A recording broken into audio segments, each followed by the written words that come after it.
Hello, just doing another quick one on notes that I took from this book, Post-Diagnosis, and this one's on sensory behaviours in the sense of what is commonly known as stimming. I've probably done ones on stimming before, but I don't know if I took notes from the book. I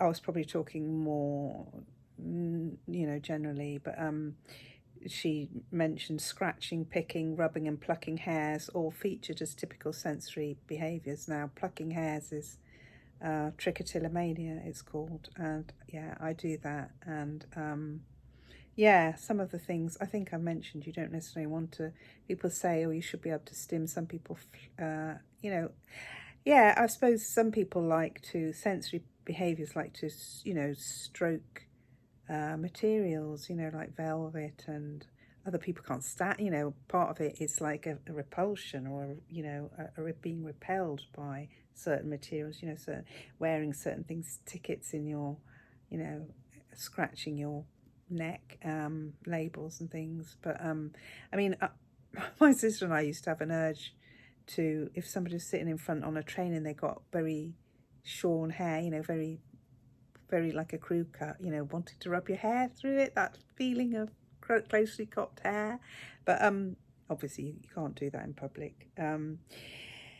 So anyway, Hendrickx says many of those things that I've just mentioned, scratching, picking, rubbing, plucking hairs, are not regarded as particularly unusual per se, but it is their intensity and frequency that demonstrate a difference.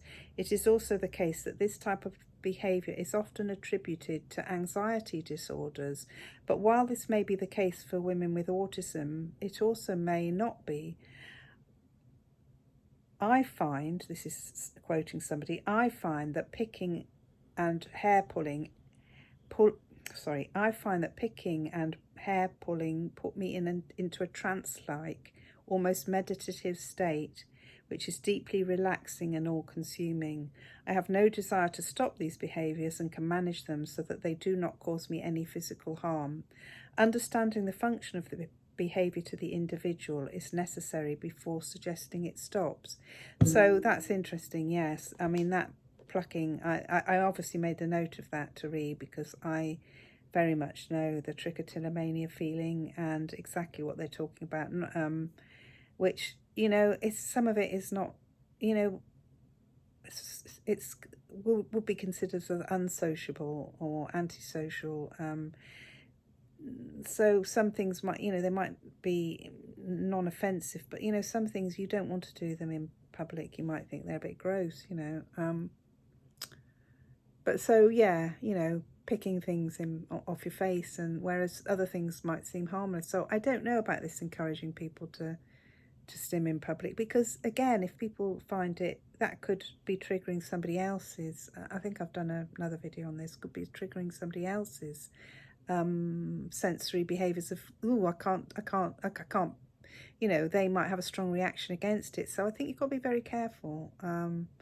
But yeah, it's just to encourage people per se, right across, just, yeah, do your stimming in public. Some of them, you couldn't, so yeah.